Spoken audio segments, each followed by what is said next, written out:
Bonjour à tous, bienvenue sur cette vidéo et aujourd'hui je suis très excité donc de vous présenter ce modèle XDS qui est donc de la gamme Minolta. Donc c'est un appareil que j'apprécie tout particulièrement, je vais vous expliquer pourquoi. Donc déjà c'est un modèle, je pense que vous n'avez jamais entendu parler car elle est sortie que sur le marché japonais comme vous le montre le S. Qui est donc le modèle de la gamme XD qui est la plus reconnue chez Minolta, tout simplement car c'est sorti dans les années 75. Qui est l'âge d'or déjà des films argentiques et surtout l'âge d'or de Minolta qui est spécialisé là-dedans. Pour la petite histoire, aujourd'hui on connaît moins Minolta car ils n'ont pas réussi à bien faire la transition vers le numérique. Et car ils étaient en soi tellement bons sur l'argentique, ils avaient tellement confiance en leur argument qu'ils sont restés là-dessus, ce qui a entre guillemets tué Minolta. Donc, et ensuite, c'était donc la bonne entreprise à la bonne époque, mais surtout en partenariat avec Leica, l'entreprise allemande que vous devez sûrement connaître. Et ça fait donc tout cet ensemble de facteurs en a fait un appareil assez incroyable que je vais vous présenter. Pour commencer sur l'aspect général, je le trouve extrêmement beau pour plusieurs raisons. Et je pense que l'une d'elles est que c'est le partenariat avec Leica. Car Leica a non seulement apporté donc le châssis qui est le même que ceux de Leica, et il a également apporté donc cette peinture noire mat que je trouve superbe et qui protège extrêmement bien de toutes les égratignures. Et vous pouvez le voir, il n'y en a absolument aucune. Il est en excellent état, il n'y a aucune égratignure, en partie grâce aux finitions Leica qui est réputée.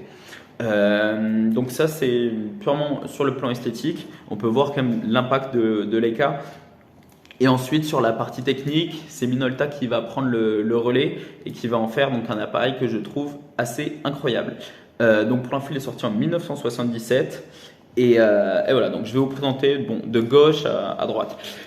Pour commencer, ici vous avez une petite bague qui permet de modifier en cas de conditions un petit peu extrêmes. Par exemple, si vous êtes au ski et que vous voulez prendre les pistes de la neige en photo, très souvent, elle va rendre grise la neige. Et donc, pour contrer ça, vous pouvez, à cause de la surexposition, vous pouvez modifier. Donc ici, il y a -2, 0, 1 et 2. Vous pouvez modifier ça et c'est de même pour le noir. Si vous cherchez à prendre du noir en photo, souvent l'appareil va le rendre un peu gris. Donc si vous voulez du noir qui est noir et du blanc qui est blanc, ça peut être très utile. Ensuite, ici, vous avez une bague.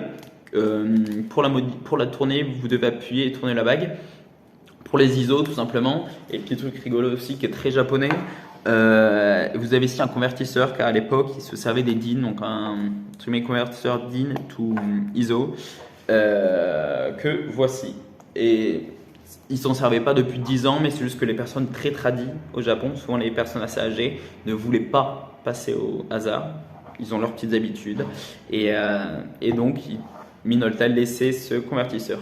Et autre chose qui est très japonais d'ailleurs, que je trouve super sympa, c'est ici l'adaptateur myopie, qui est présent que sur le marché japonais. Vous ne pouvez trouver ça nulle part ailleurs qu'au Japon, et qui va vraiment augmenter sa rareté.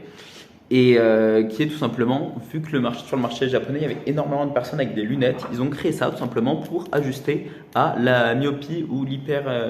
mais bon, vous avez compris. Et voici, c'est vraiment un tout petit détail que je trouve incroyable, même qui montre la précision des Japonais. Et ensuite ici, vous avez le bouton qui sert à rembobiner en tournant, et avant vous devez appuyer ici. Vous appuyez ici pour relâcher la pellicule et ensuite vous tournez. Donc quand on va en dessous maintenant, il y a plusieurs choses qui sont intéressantes. Donc ici c'est là que vous allez mettre les piles qui est constitué de 2 piles, le bouton dont je vous ai parlé et ensuite il y a le rotor motor. Quelque chose comme ça qui est la première fois que ça arrive sur les appareils Minolta, en tout cas ceux qui sont produits pour le grand public ou les professionnels entre guillemets. Et c'est la première fois aussi qu'on peut le séparer car à l'époque il fallait une seule machine qui faisait tout. Donc là vous suffit de rajouter un moteur et vous pouvez le mettre en place.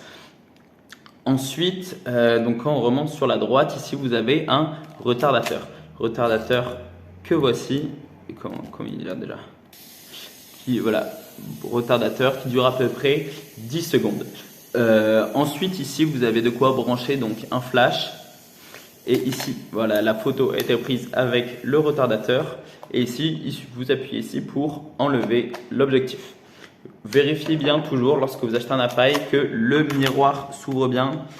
Vu qu'il n'y a plus l'objectif, je suis obligé d'aller en mode B, sinon ça ne marche pas.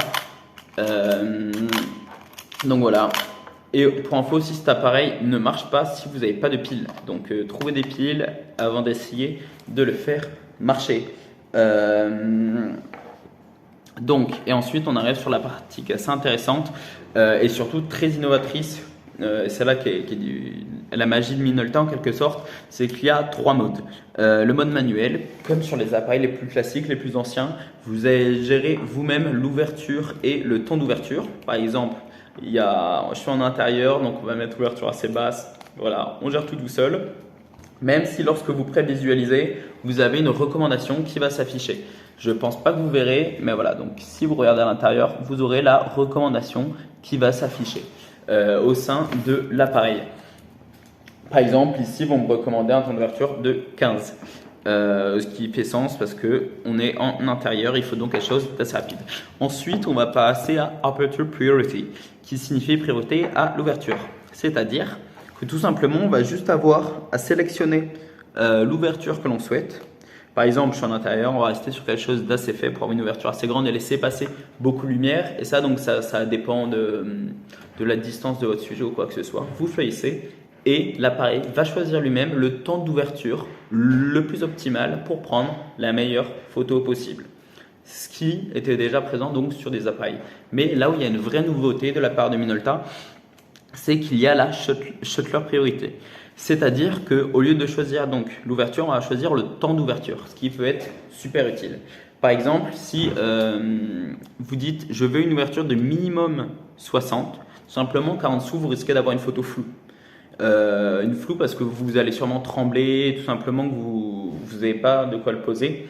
Vous mettez 60 minimum et l'appareil va de lui-même choisir l'ouverture et combien de lumière il va laisser passer dans l'appareil pour avoir la meilleure photo possible. Et ça, c'est quelque chose qui est complètement nouveau chez Minolta. Et donc, vous pouvez pas voir, mais donc en gros, si je prends une photo en regardant la lumière ou bien une photo avec ma main devant, on peut voir que le diaphragme sera plus ou moins ouvert car c'est l'appareil qui va gérer ça lui-même. Et ça, c'est quelque chose qui est complètement nouveau chez Minolta et qui est vraiment top. Ils ont donc une ouverture qui va de 1000 à 1 seconde ou bien autant que vous voulez si vous mettez en mode X ou B. Et voilà, donc ça c'était pour les différentes prises de photos. Je regarde si j'ai pu commencer à faire le tour concernant cet appareil ici. Donc vous avez un compteur de prise de vue et voilà, donc je pense que j'ai fait le tour. Honnêtement, c'est un appareil que je trouve incroyable, qui est extrêmement polyvalent et qui est complet. Moi, c'est le seul appareil sur lequel je mettrai 10 sur 10 de tous les appareils que vous verrez sur cette chaîne. Que ce soit sur le plan esthétique, technique ou facilité de la prise en main, il répond juste à tous les critères qu'on pourra avoir. Et donc voilà, donc moi c'est de loin mon appareil préféré que je recommanderais à tout le monde. Peut-être pas quelqu'un qui cherche son premier appareil, non pas parce qu'il est dur à prendre en main, mais parce que c'est quand même un bel appareil. Et donc, vaut mieux commencer par un appareil peut-être plus entrée de gamme au début, de voir si vous appréciez la photo argentique, de prendre votre temps pour chaque photo. Et si seulement vous appréciez, vous pouvez essayer de monter en gamme. Mais donc voilà, c'est vraiment un modèle que je recommande à des gens qui sont passionnés, qui veulent vraiment avoir une expérience incroyable avec un argentique de super qualité. Et voilà, donc merci pour votre attention. Si vous avez la moindre question, n'hésitez pas. Je vous mets le lien aussi pour le Bon Coin. Et si par exemple vous êtes amené à l'acheter et que je vous l'envoie et que par hasard vous ne l'aimez pas ou même qu'il y a une pièce, je sais pas, qui ne marche plus à cause de la livraison, vous pouvez me le renvoyer si vous me prévenez sous une semaine et je vous rembourse l'intégralité des frais. Donc voilà, donc bonne journée. Non, j'ai oublié de vous montrer l'intérieur, chose aussi très importante. Surtout, j'ai déjà vu un modèle qui avait la roue de rechargement qui ne tournait pas lorsqu'on rechargeait, elle ne tournait pas. Donc vérifiez bien qu'il n'y ait pas de dents qui soient cassées et que tout tourne bien. Et que voilà, le rideau marche bien également. Donc voilà, maintenant on a fait le tour. Donc, je peux baisser ça et voir qui est bien ici. Maintenant, on a fait le tour de l'appareil. Et voilà, donc si vous avez la moindre question, n'hésitez pas. Je serai très heureux d'y répondre. Je vous souhaite une bonne journée à vous. Au revoir.